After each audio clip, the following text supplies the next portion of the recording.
Hello and welcome to this online launch of Common Ground, Rewilding the Garden, a new report by Voluntary Arts, which looks at how grassroots creative cultural activities are organised in communities across the UK and the Republic of Ireland, looking specifically at areas of economic deprivation. I'm Geeta Pendse, I'm a journalist and an arts reporter, and I'll be joined by a panel today, including two of the authors. We'll be looking at the findings of this report and also what it tells us about the challenges faced when it comes to class diversity in the arts. So let me introduce you to our panel. First up, we have Gareth Coles, who joined Voluntary Arts in 2015 and is the Director of Voluntary Arts Wales. Prior to this, he worked in public services policy for the Wales Council for Voluntary Action, promoting participation in public services and representing voluntary sector interests to the Welsh Government. We also have Claire Sharples, who is the Voluntary Arts England North West Development Officer based in Manchester. Claire has lived and worked in London, Slovakia and China, and travelled and volunteered with social, educational and creative projects around the world. Claire's worked in communications, coordination and research and evaluation roles across the public and cultural sector. We also have Bryan, who is the chair of Voluntary Arts and the director of Extend UK Limited, a management consultancy working in organisational change, leadership development and diversity.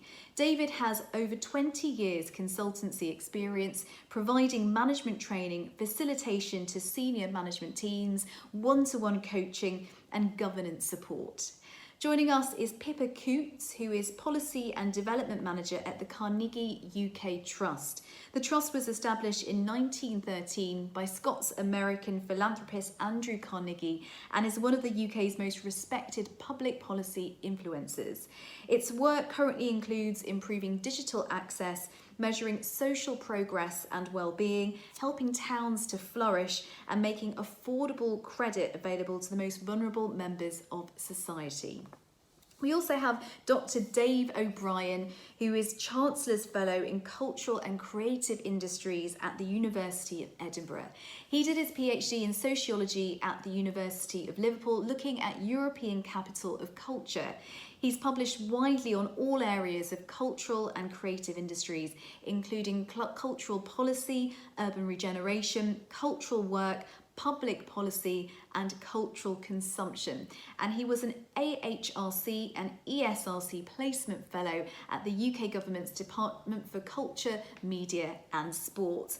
And finally, we have Nisha Tandon Obi, who is a trustee of Voluntary Arts and the founder and executive director of ArtsEkta, a social enterprise addressing key social issues in Northern Ireland, including segregated communities, demographic change, legacy of the Troubles, multiple deprivation and weak community and arts infrastructure.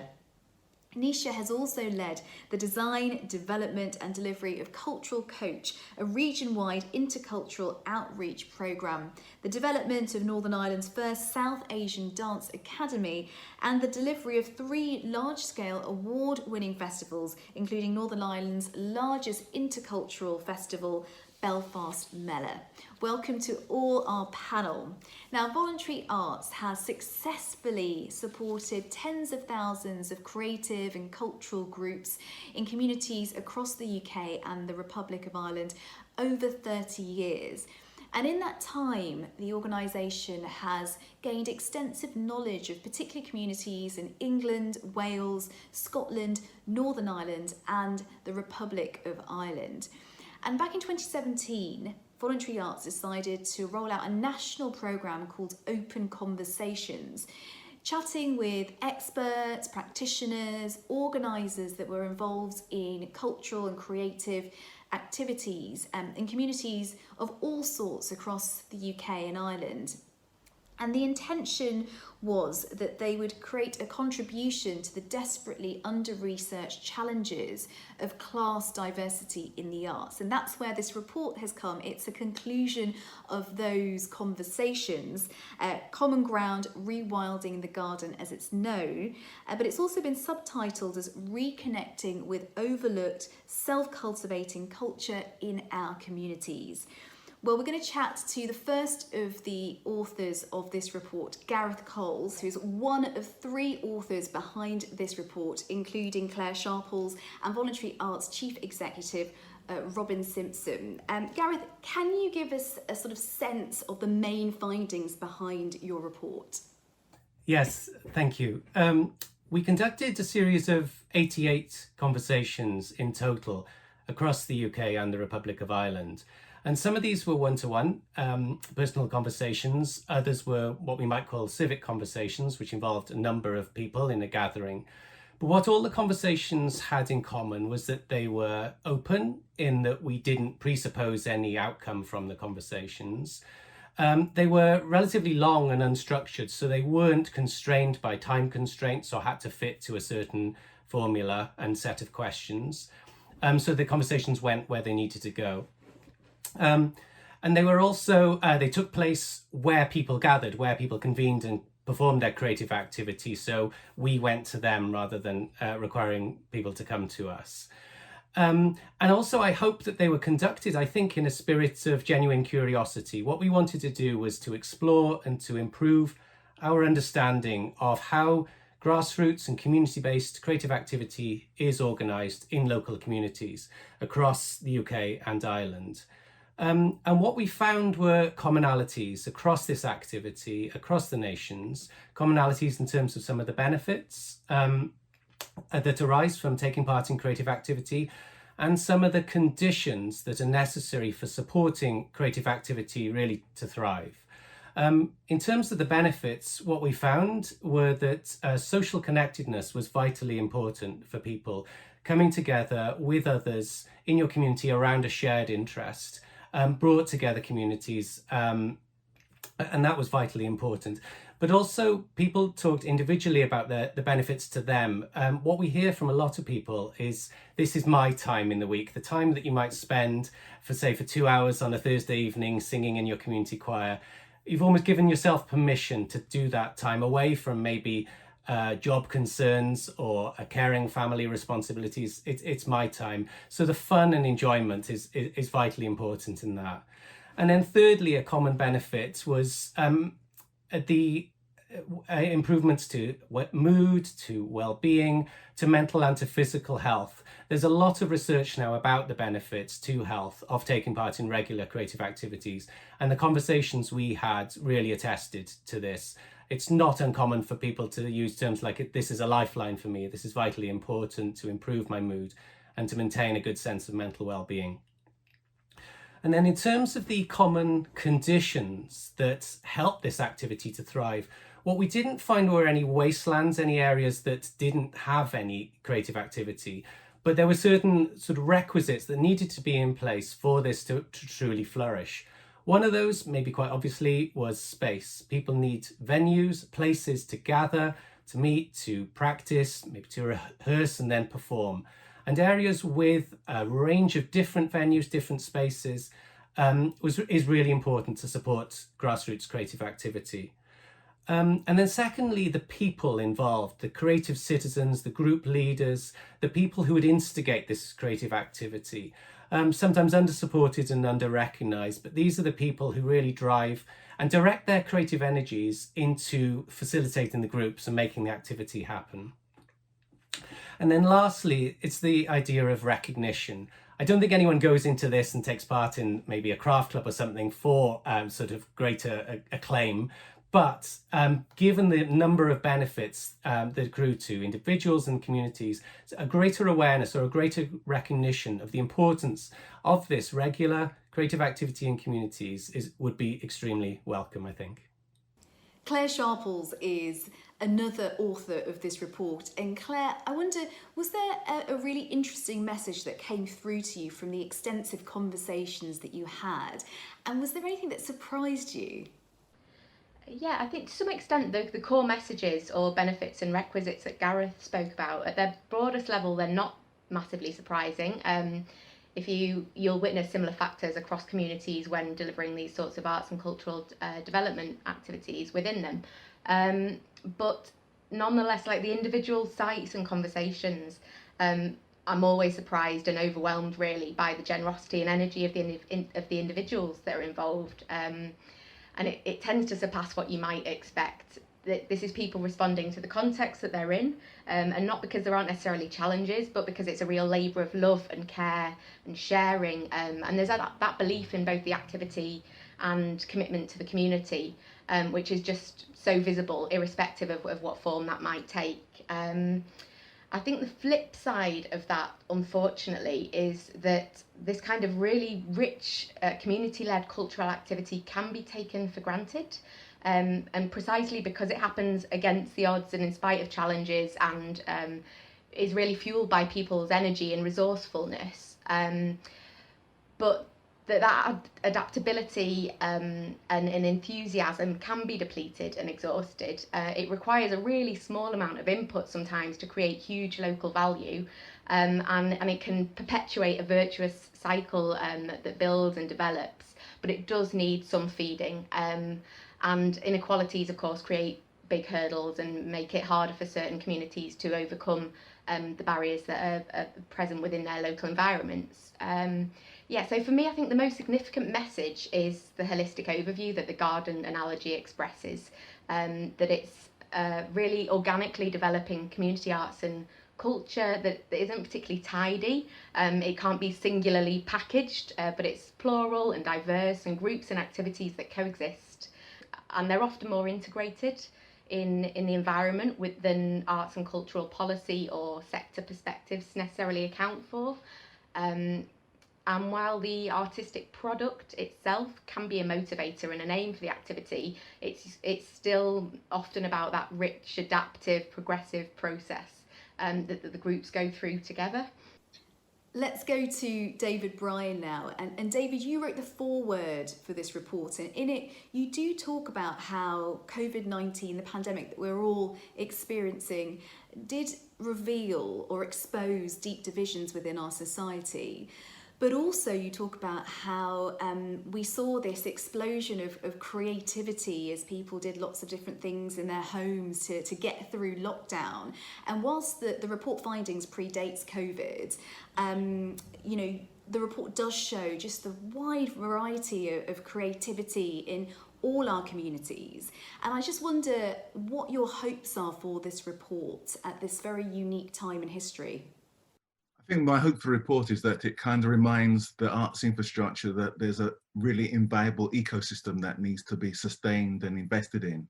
And it's not just about the professional infrastructure that gets funding from the Arts Council and all the various arts infrastructural funding bodies around, but it's about the very vital work that's done in local communities because of people got passion, they got care, and they are committed to where they live and they're committed to the people around them.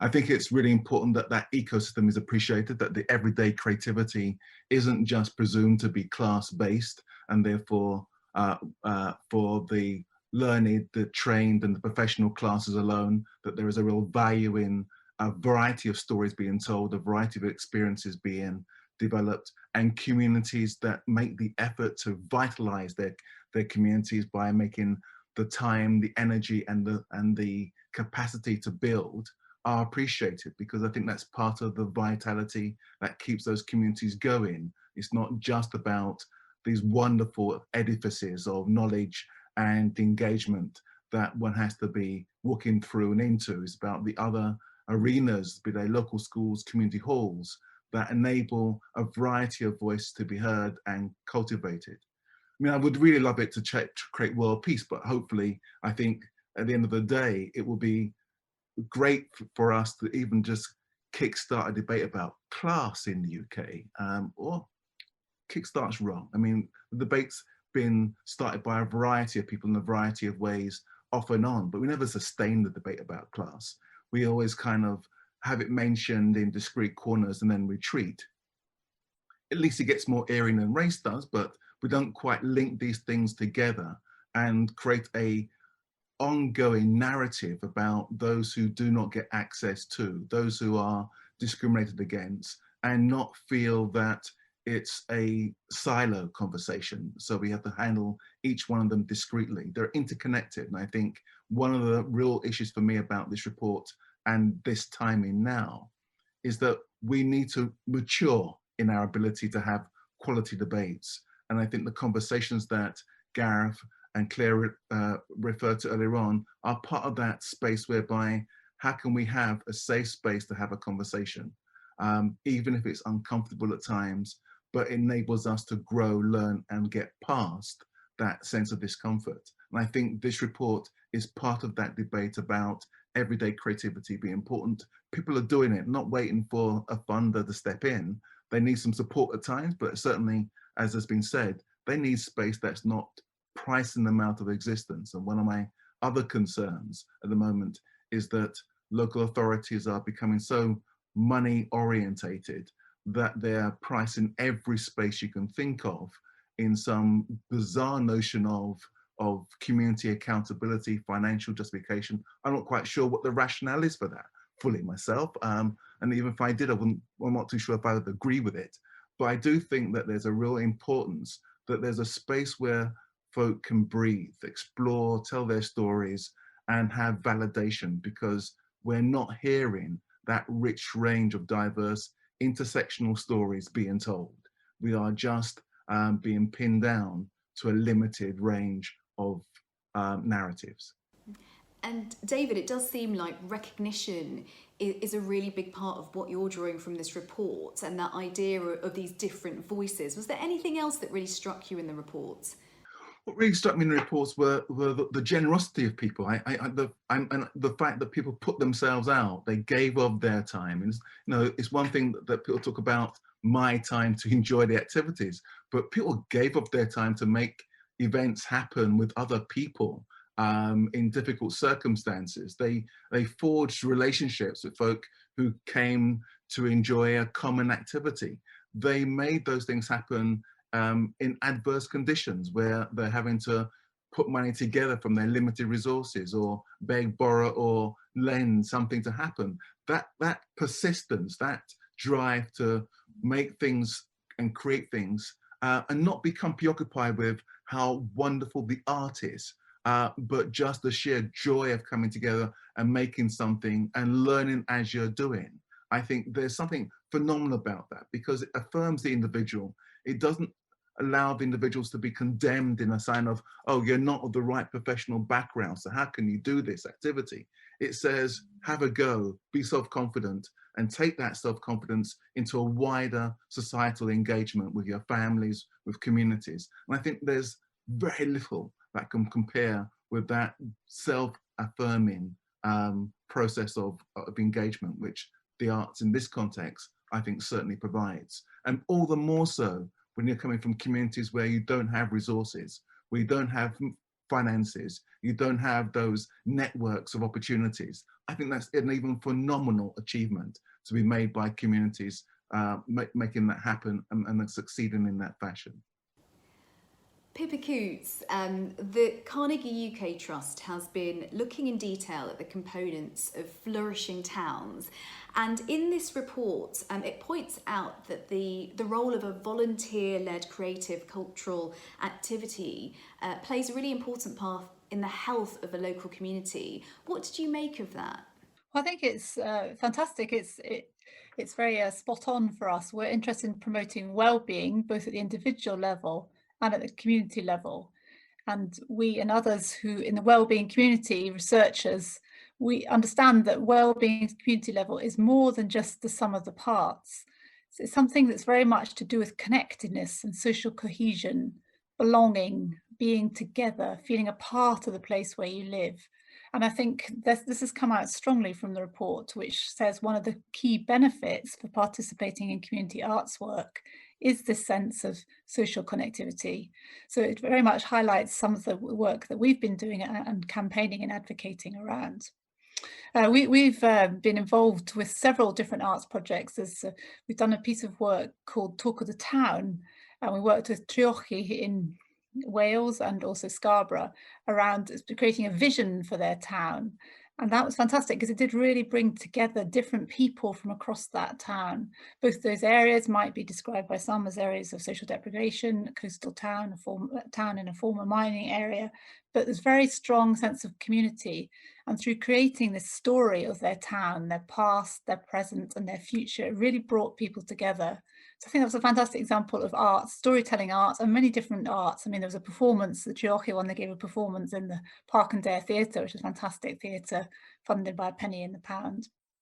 We also work strongly with community-based arts organisations in Scotland. So there's a Stove that many of you may know of. They've been looking at how to regenerate south of Scotland, Dumfries and Galloway, that's where they're based, using a community-based arts approach, which is fantastic. And they've been working with the South of Scotland Enterprise Partnership, which is kind of spin-off from Highlands and Islands Enterprise. So that's economic development, not the sort of people that you generally think of as working with artists, and really creating a vision for their towns through creative placemaking. And there's other places, one you may know a bit more about, it's Paisley. It's also come together very much around its town and its vision. That's actually through their initial bid for the City of Culture, which they didn't get, but following on the back of that, they really realised the importance of arts and culture within their place, and they've used that to bring people together. So I think it's a fantastic placemaking ability that creative people and community-based arts have. Pippa, you talk about that connectedness. And was there anything else from the report that you found interesting, maybe around that idea? Yeah, I think there's also, this is on your recommendation side of it, there's this issue of what we call social infrastructure. David was talking about it earlier, how people need places and spaces to meet. Many of those places and spaces in the small towns that we're interested in are, for example, community halls. Now, in some cases, those community halls may be owned by the community. In some cases, they may be owned by the council. But in many cases, whether it's the community halls or whether it's other social infrastructure, libraries, at the moment during COVID, pubs, cafes, they're definitely in decline. We've got evidence to show that. But yet people really value those places and spaces to meet. And they're important, as we know, just for Zumba classes, for childcare, as well as for creative activities. And I think there's something about making sure when we have infrastructure regeneration, often at the top of many governments' priorities, and quite often the first initiative that has been released post-COVID for COVID recovery and regeneration. We need to remember this infrastructure regeneration includes also these smaller social infrastructures. Shouldn't just be about bright, new, shiny buildings, but it's about the places and spaces, it may be gardens, it may be outdoor places and spaces that people want to meet and do meet.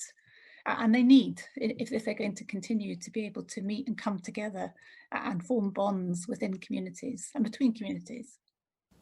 Dave O'Brien, socio-economic class often seems to be the aspect of diversity that the arts perhaps finds hardest to address. Now, Voluntary Arts had a report back in 2016 as part of the Open Conversations, and they looked at creative cultural activity in minority ethnic communities.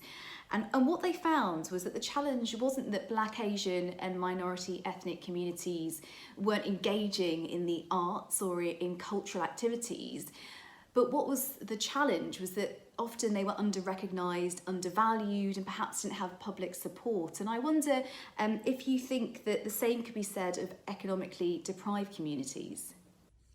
Yeah, I mean, there's several things to say there. I think the first thing is it's important not to draw divisions between what we might think of as whether we'd call them deprived or poorer areas, working class communities, whatever kind of language we'd use, and then minority ethnic communities, because often there's a great deal of overlap actually, and we're in some cases talking about exactly the same groups of people.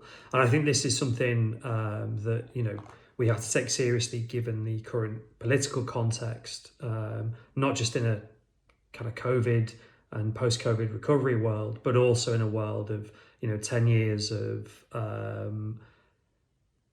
cuts, austerity, which have tended, the research base suggests, to have fallen on poorer areas more gravely than they have on more affluent areas. And that crossover, I think, is really, really crucial, because there is, unfortunately, in contemporary discourses, a vision of, whether you'd call it the white working class or the left behind or whatever, who are constructed as somehow kind of, alienated from cultural activity. We see a politics of, so-called sort of metropolitan elites or whatever, who are interested in diversity, who are interested in living in, multicultural spaces with multicultural lives. And actually those divisions I think are really important to resist and to unpack and also, to take issue with and to question.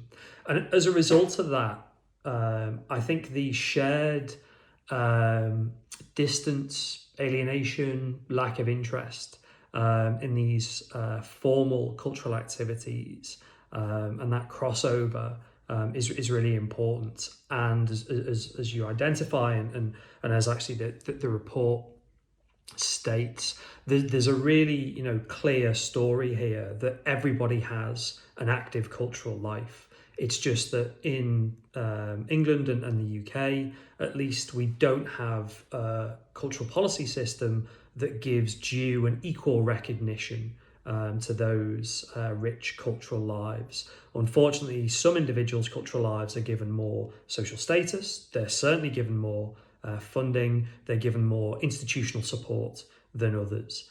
There's an argument that that kind of support is necessary if you need, say, a building and an orchestra, a stage, professional actors or whatever.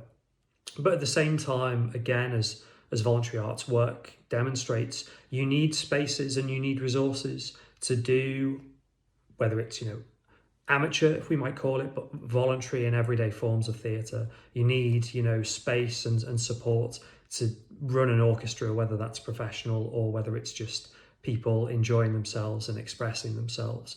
So yeah, I think there are important parallels. I think we can sometimes make or come to perhaps, the wrong conclusions when we think about who is and who isn't doing culture. And really what we should be doing is kind of foregrounding questions about why do some cultural activities have a particular elevated status and particular elevated sources of funding and resources. We might find that there are totally reasonable justifications for those differences, but actually I think where we'll get to is the idea that we've never really had these conversations in the first place, to be transparent and explicit about how we've come to those decisions.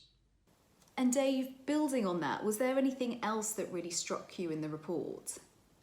Yeah, I mean, as somewhat of a kind of academic geek, anytime a report says we need more data, we'd like to prove something, we need to demonstrate, I'm very, very interested. And I think particularly around community building and well-being benefits, at least my reading of the literature is that much of that kind of space has been really driven by just the arts and health community, who have done excellent work and are really, I think, really important in driving that debate forward. But actually thinking about everyday forms of participation and their benefits, their contribution to well-being is a fascinating new area for academic research. And obviously that's on top of the rest of, I think, the important politics that comes through this report of the need for a more even distribution of public space, of resources, of support. Nisha Tandon, we've heard a lot already about the importance of spaces and how that came out in this report, people using different types of spaces for cultural activities, from the street to social and community agencies such as churches, youth clubs, and also places like libraries, which are often seen as a space that doesn't belong to anyone. And I wonder, from your experience, what are the current challenges when it comes to community, to creative, cultural groups being able to access those spaces? A good question, Geeta. for me, because I think as ArtsEkta and the CEO of ArtsEkta, I have had these challenges thrown at me from last 15 years. And it has been absolutely roller coaster ride from top of my executive installment right up till to my local authorities, and even to go into the performing arts venues, community groups, churches. It has been all very challenging. So I am in a lucky space that I have a space for my own artists who can come in and use and bring their art forms to life. But the division within Northern Ireland has created this more challenges for the BAME communities because our cultural activities are not being recognized. And whenever you go into the churches, they first see what faith are you from, which religion do you come from, and how can they entertain you. And if you're coming from a different religious background, even your creativity just doesn't matter at all. That is your biggest barrier, is your faith which you're coming from and going into the churches. Going into your performing arts venues, because they think that there is no policy or no legislation or nothing like that for our BAME communities to be showcasing their performing arts in those venues, it just becomes very, very difficult. So that's why we created our own shared spaces. We are using parks and some other sort of shared venues where we can be recognized of whatever type of art form we are bringing. So it has been a big, big, big challenge. And I am so glad that that has been put into the report to say that spaces do matter. And as what Dave said about class, the undervalued communities, deprived communities. So should they all come into that category? And it has been a very, very challenging times, and it is becoming more challenging. If you look at the high streets, they are all sort of, empty spaces in our high streets.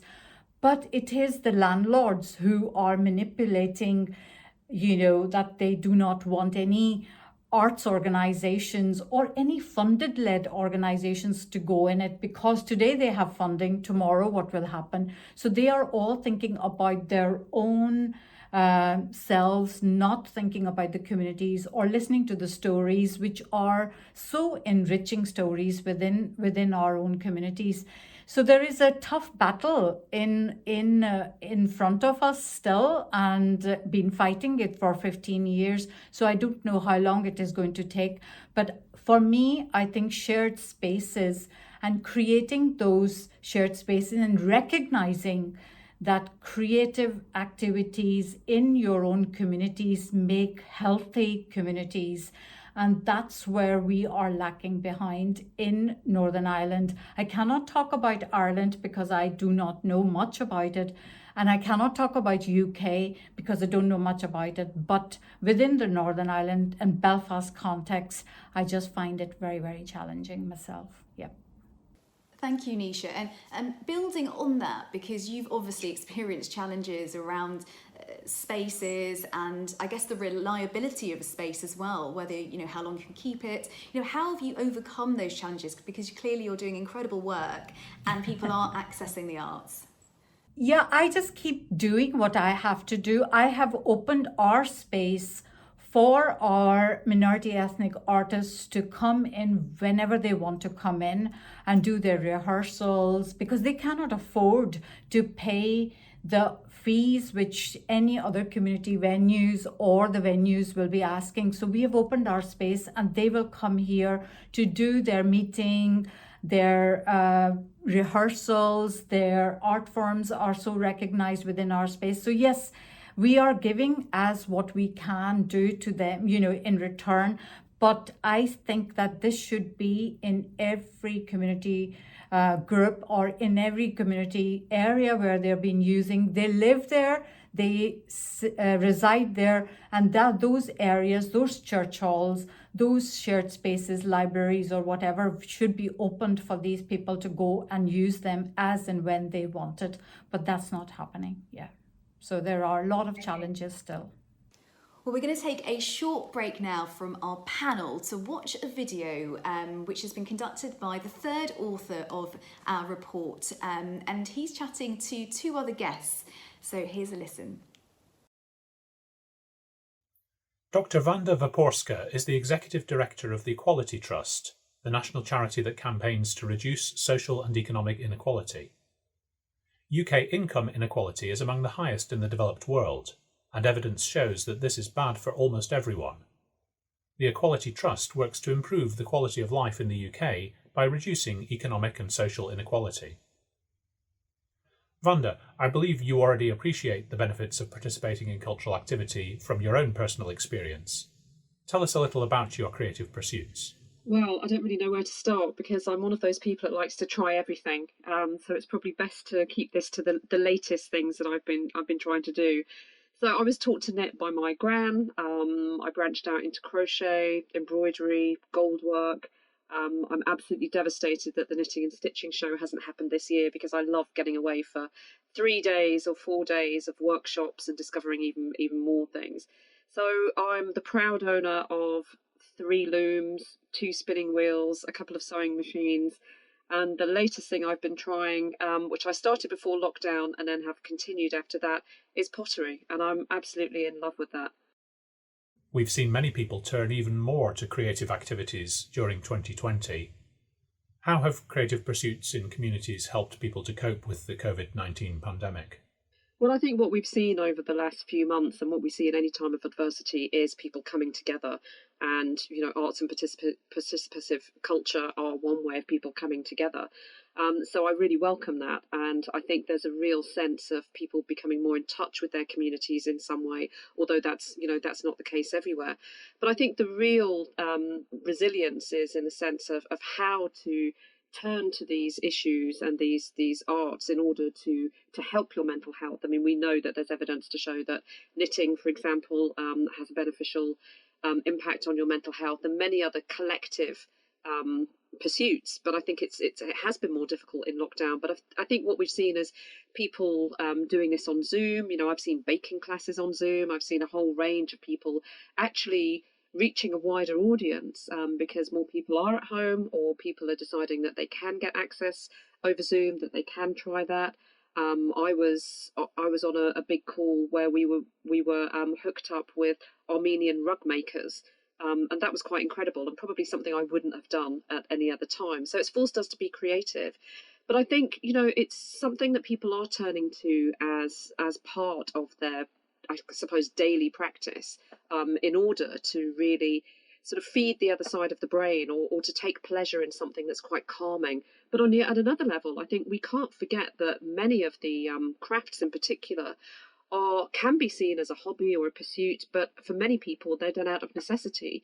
So we're not necessarily sewing because we want to, we're sewing because we have to make clothes for our children, or we're knitting because we can't afford to buy new things, and we know that if we can use good quality materials, then maybe we're doing it for a sustainable reason. So there are many different reasons why people are doing different forms of arts. Although the report shows that there is self-organised creative cultural activity in almost every community, it does emphasise the difficulties faced in more disadvantaged communities. Do you recognise those particular challenges? Well, I think, again, it comes back to that sort of distinction between the professional and the private, doesn't it, really?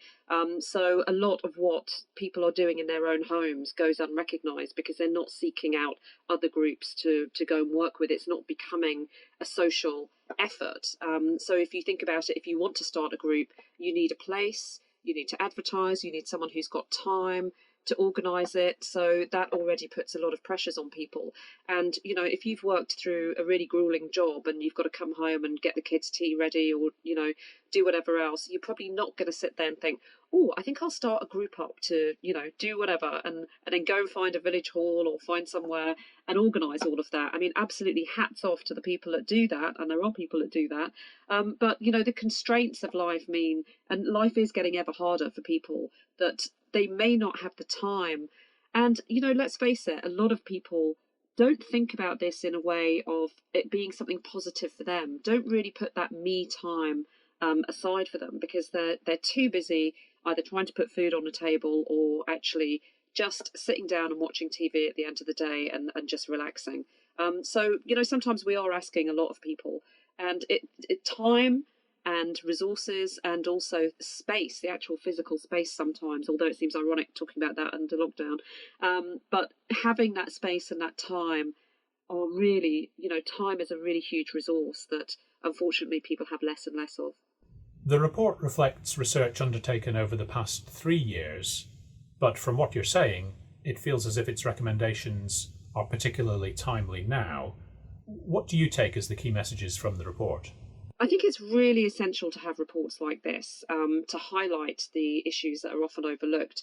I think the idea of the requisite, the environment that we're creating in order for people to flourish and find that time and find that inclination and allow themselves, really give themselves permission to do something for them is really, really important, especially because we know that there is a huge increase in mental health issues. There are physical issues that can be supported by participative arts as well.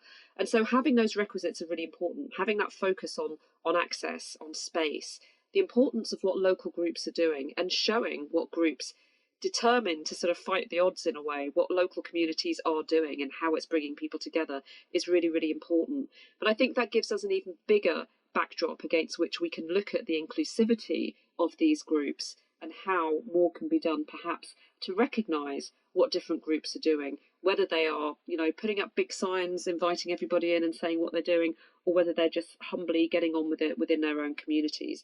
And to have that parity of recognition, I think, is really important. So whether we are organising ourselves in groups or whether we're just getting on with it in the home, I think all of that should be celebrated. Lee Hall is a playwright, television writer, screenwriter and lyricist. He is best known for writing the 2000 film Billy Elliot and the book and lyrics for its stage musical adaptation, as well as the 2019 film Rocket Man. His 2007 play The Pitman Painters is the inspiring story of a group of miners who started attending a Workers' Educational Association art appreciation class in Ashington, Northumberland in 1934, where their tutor decided the best way to help them understand art was to get them to try creating their own pictures. The Ashington group, many of whom had left school at the age of 10 to start working in the mine, became nationally recognised and collected, and were friends with some of the most famous artists of their day. Writing in the programme for the original production, Lee Hall points out, "The idea that art is somehow a commodity, that culture is something one consumes rather than takes part in, is of course a very modern notion. The idea that an artist is someone who makes things to be bought and sold is part of this ideological shift, and it is important to remind ourselves that art might indeed mean something more than this." Lee Hall. Hi. Maybe you could start by telling us something about what it was like growing up in Walkerville, Newcastle in the 1970s and 1980s. Well, I think I was very lucky, really. For those who don't know, the sort of East End of Newcastle was a very working class place because mostly it was people employed in the shipbuilding, which the shipyards used to run along the Tyne in East Newcastle, where I was from. So most of the kids at school, their parents, their fathers, might be connected with the yards or things around the yards. And it was at that time they were still making ships. You could go and see them, and we used to go and watch them be launched. But it was a very monolithic culture, very white culture, working class, and a lot of people would, I think, from the outside, have mistaken it for being a place where culture really didn't exist. But I found it an incredibly rich place to grow up at that time. I think there were the residual activities of people, you know, whether it's people growing leeks or racing pigeons, or people like my grandfather who used to go and sing, not paid, but go to the club, the workmen's clubs to sing and play music. And so there was all that kind of going on.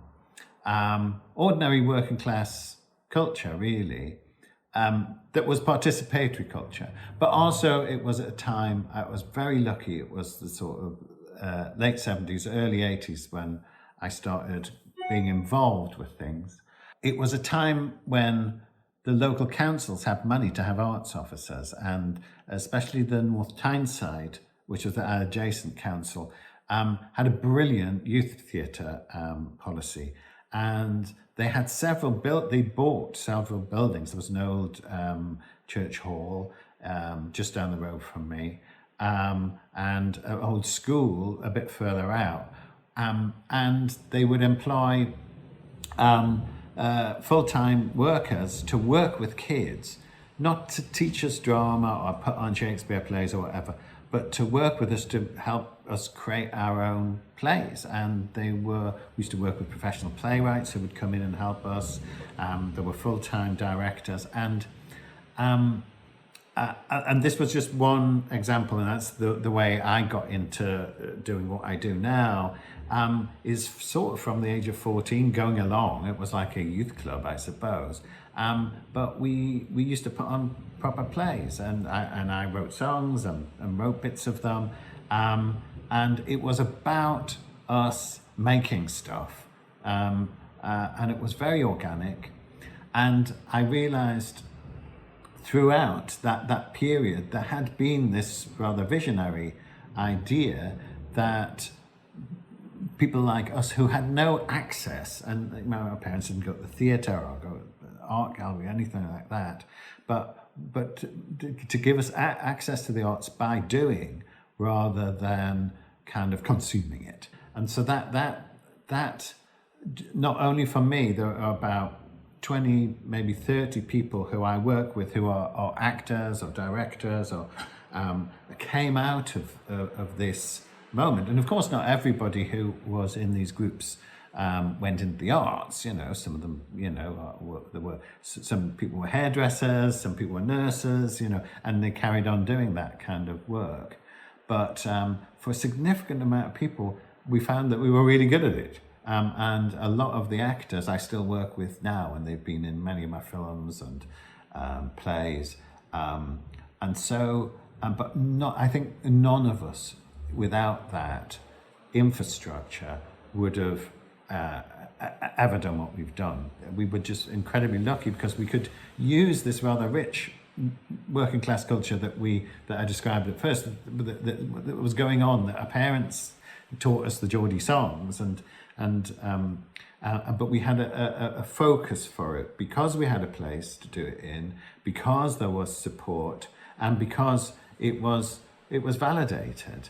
And it's the three very things that are in your report which were absolutely central and essential for this for my youth to flourish and then become something that I kind of thought, oh, I quite like to do that as a job, which is not something that was ever, you know, nobody at school would have suggested you go and be a playwright if you came from where I came from. However, I also see how important that time was for my friends who didn't go into the arts, you know, and what the value for them personally in terms of their confidence, their skills, but on a kind of creative and spiritual level, that it provided so much for so many of my friends who saw it as a proper pursuit to do without some idea that it might be a career or it might lead to anything else, just for the thing itself. And I think it also gave me a great sense that anybody and everybody can be creative, and we're all equally creative in a fundamental sense, and that being creative is as much about sharing with other people as it is pursuing your own gift, if you like. The bigger gift is that you're sharing it with others. Is there a danger that the primary narrative around culture in working class communities is still, as with Billy Elliot, that it provides an opportunity for escape from those communities? Well, it was kind of when I discovered the Pitman Painters, which you referred to earlier, when I realized that here was an example of working class people. They remained miners throughout their life. And even though they were celebrated by, the art world, they sold their pictures and had exhibitions down in London. They all remained working miners, and therefore that they practiced their art, and their art was different to if any one of them had kind of broken ranks in a way and gone to sell their work as any other artist had done. It would have been a completely different thing, and they weren't necessarily celebrated as like local heroes at all.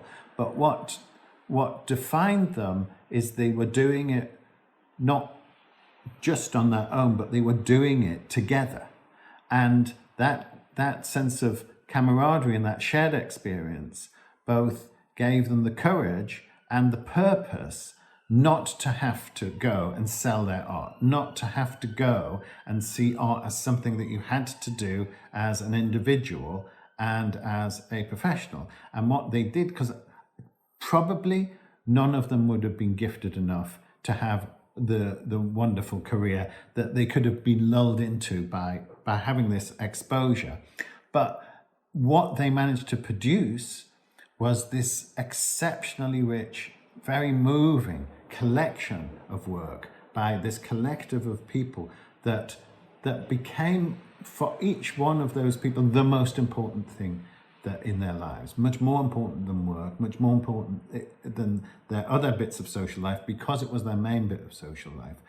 And of course, now that they've all died and we're left with this thing, the edifice that they left is an incredible archive, and virtually unique in describing a world and an experience, a collective experience. I can't think of anything else like it.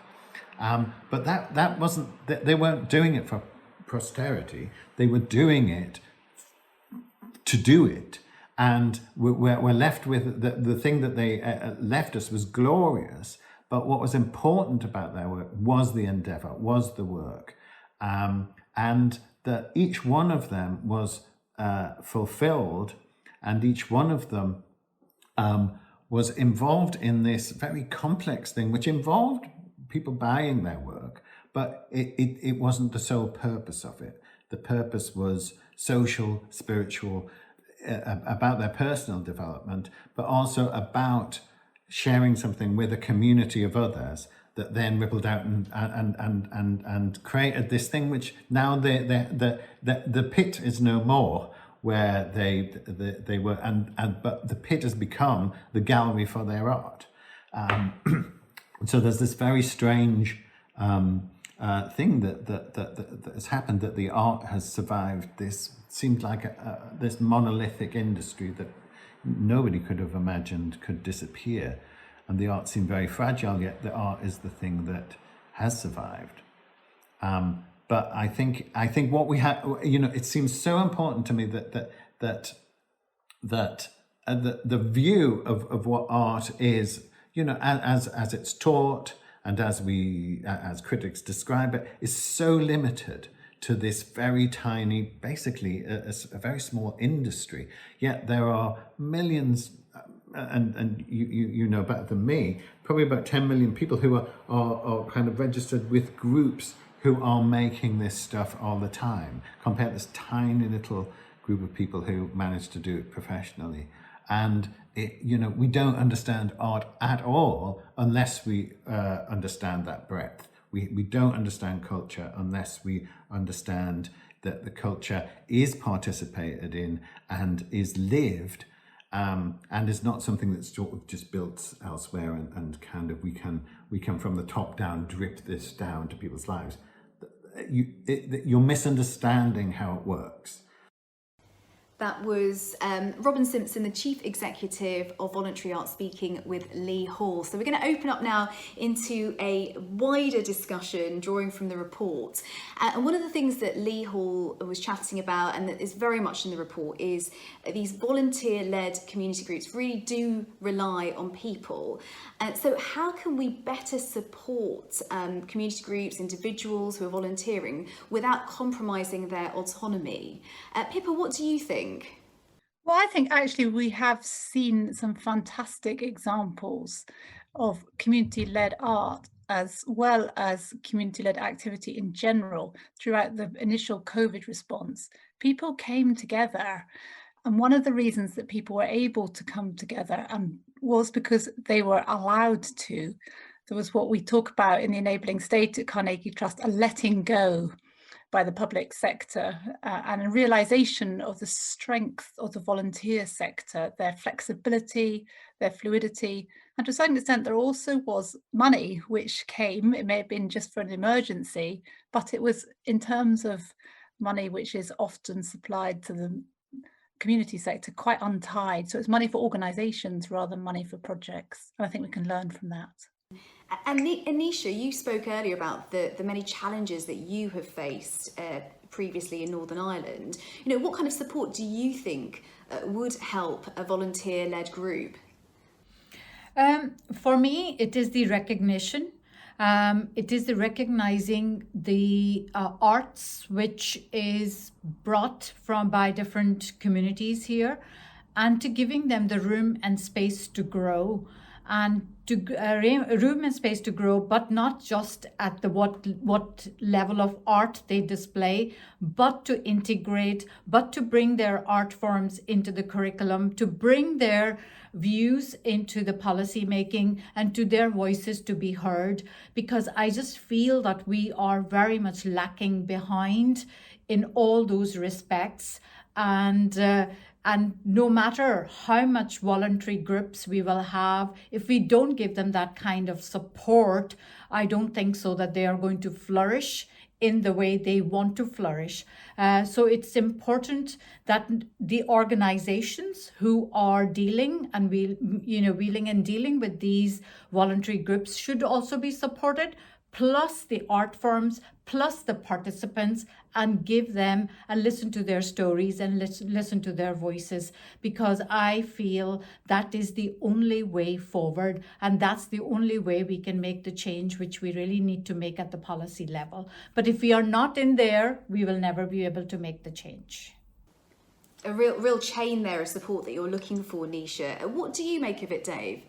I was really interested in the report. Time and time again, I think the stories came through that were about the need for infrastructure and the tension you identified between making sure organisations and in some cases individuals still have autonomy, whether it's selling out in DIY cultures or filling in forms or being subject to bureaucracy for smaller local organisations.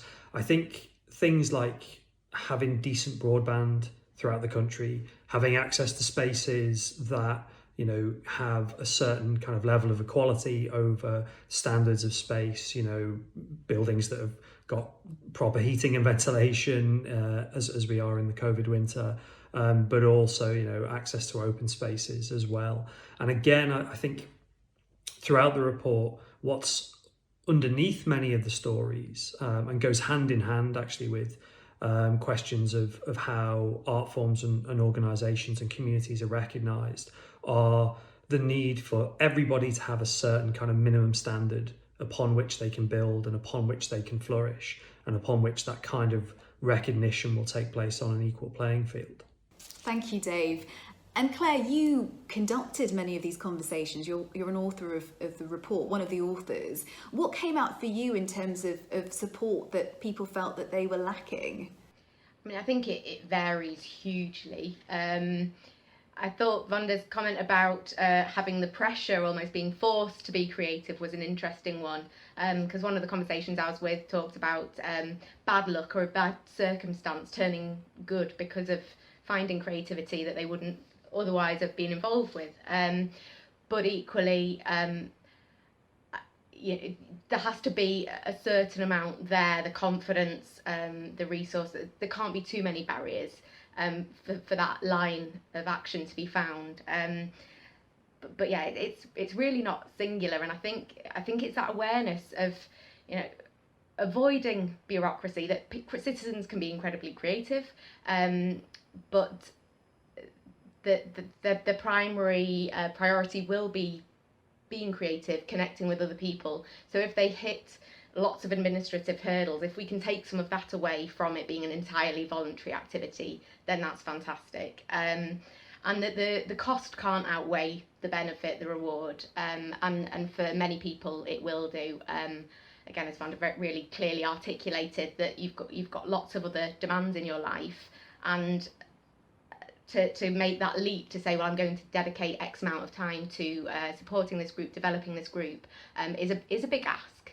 And you may decide it's worth it, but it is a balancing act. And for some people, the risks will outright outweigh the rewards, and more needs to be done to create that more level playing field that stops that being the case for more people and more communities. Thank you, Claire. And talking about that, actually, that sense of sort of spaces and in terms of cost. Earlier, David, you were talking about some places that you know of landlords who are sort of hiking up prices, or, community spaces where it's all about not making money, but, I guess making sure that money goes a long way, but the expense can be the community groups. What do you think needs to be done to bridge that, particularly now when, those kinds of activities are most needed?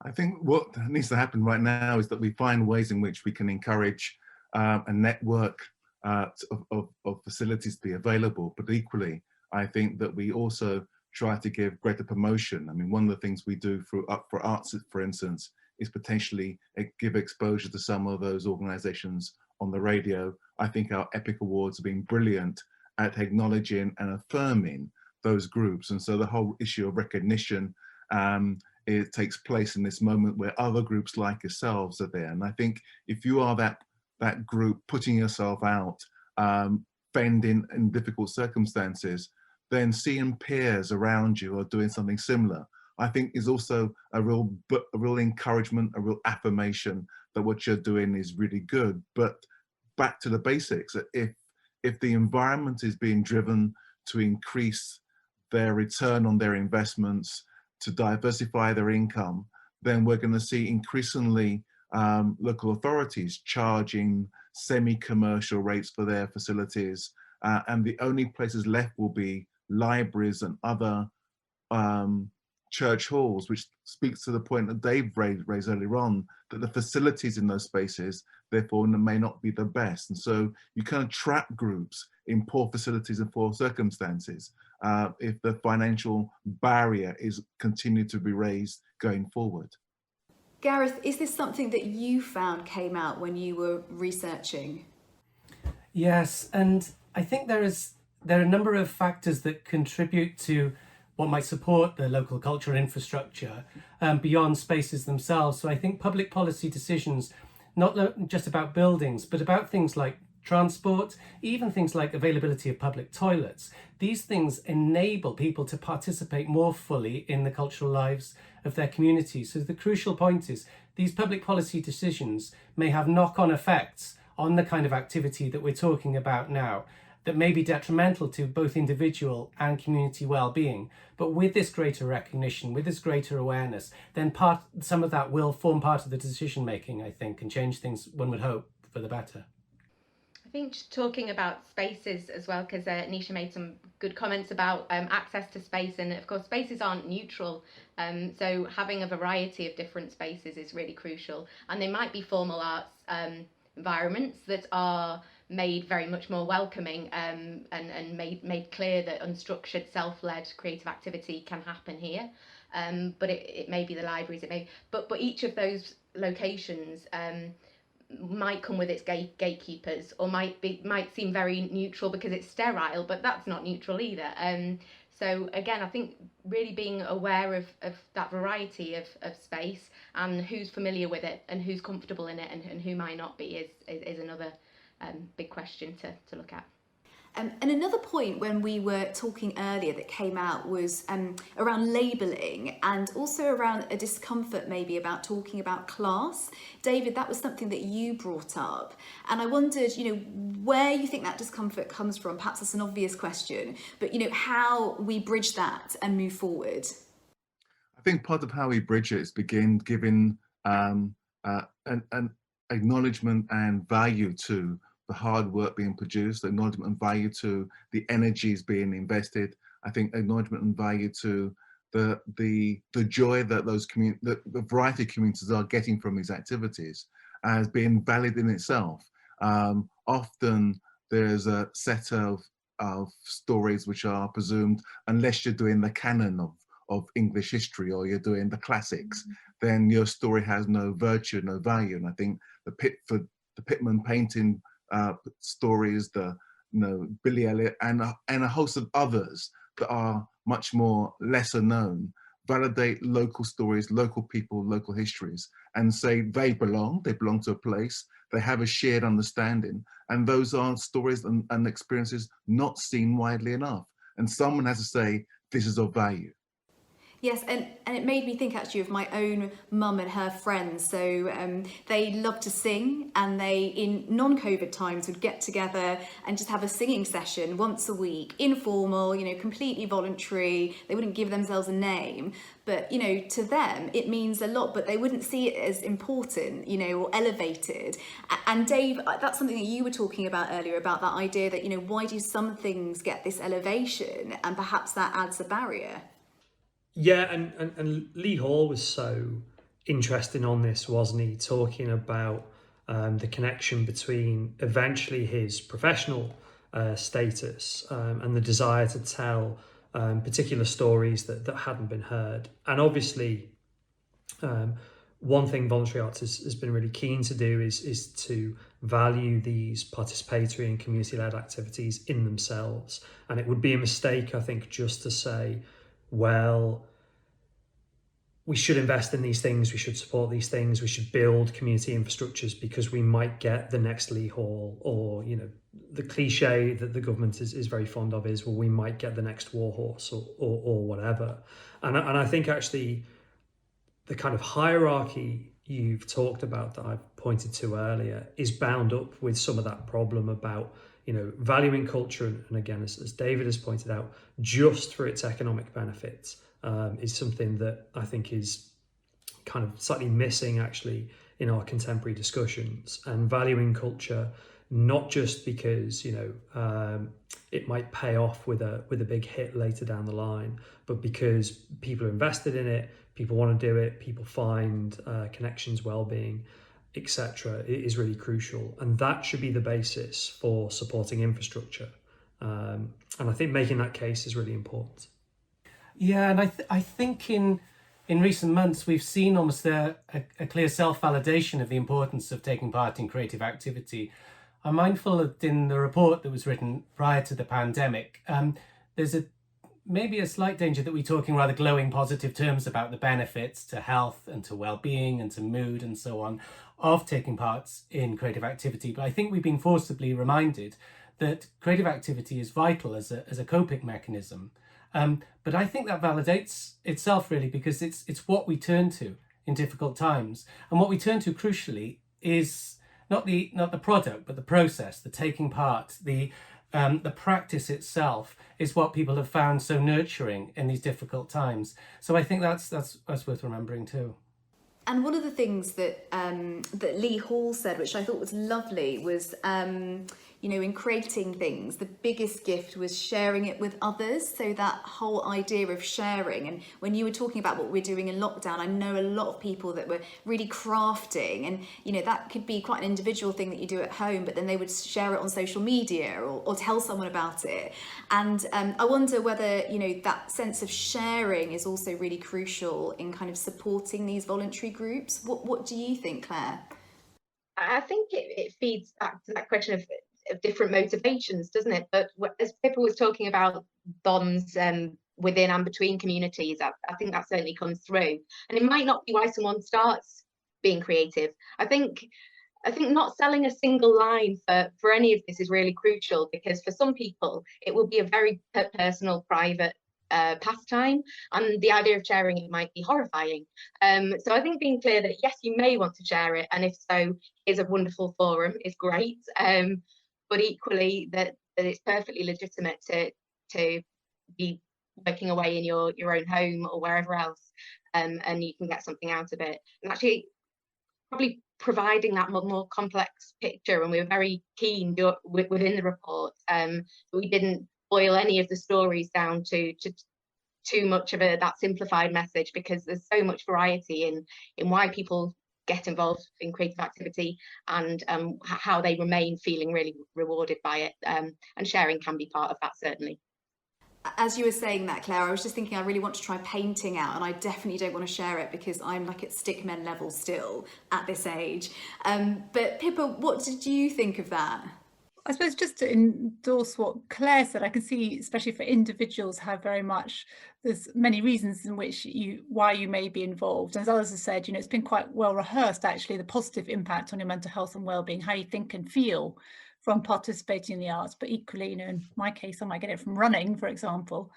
But I think what we do know and increasingly finding out about is in terms of community well-being, so that's the social well-being, the democratic well-being, the economic well-being and the environmental well-being of the community, these voluntary arts groups contribute massively.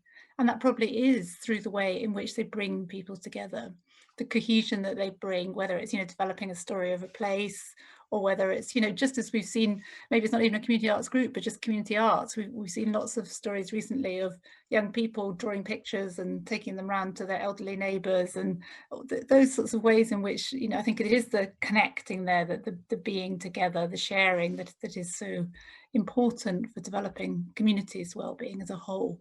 Yeah, I just want to build on what Pippa's saying. I think there's a really important aspect to this for communities that have a negative stigma attached to them. The whole process by which they're being creative and exploring together both builds a sense of we can do, and it's not, and therefore this is counter to the way which others may see us. But equally, there's a whole celebration in which they make something happen that affirms them, and they think, okay, it's great, we've made it happen, it's been joyful to us, let's do it again. And I think it enables folk to stretch, to explore and validate all in one. And that's really very important for, you know, Newcastle, Brixton, you know, different parts of the country and countries, that it's really important that there's that sense in which it can elevate a sense of who you are when nobody else believes you've got worth. And I think that is phenomenally important and phenomenally powerful in terms of retaining a sense of belonging when everybody else says you are not of any value. Thank you, David. Nisha, is that something that rings true to you? Yeah, I think I watch everything what David, Claire and Pippa has said, and the communities which I work with, they are very vulnerable and very deprived communities. And since lockdown, we have been providing them with a lot of arts materials and all that sort of stuff. And they feel that, you know, sharing what they are doing and making it not for only for their benefit, but giving it back to ArtsEkta or back to me, they're just finding it such a beautiful way of doing things. And that has impacted on their mental health and well-being as well, because they're sharing whatever small amounts they can produce, and they are really loving it, and their arts is now being brought, their techniques of their artistic quality or artistic skills have been brought up from this standard to this standard, and that is something which I think I personally has also learned so much from these beautiful communities I work with.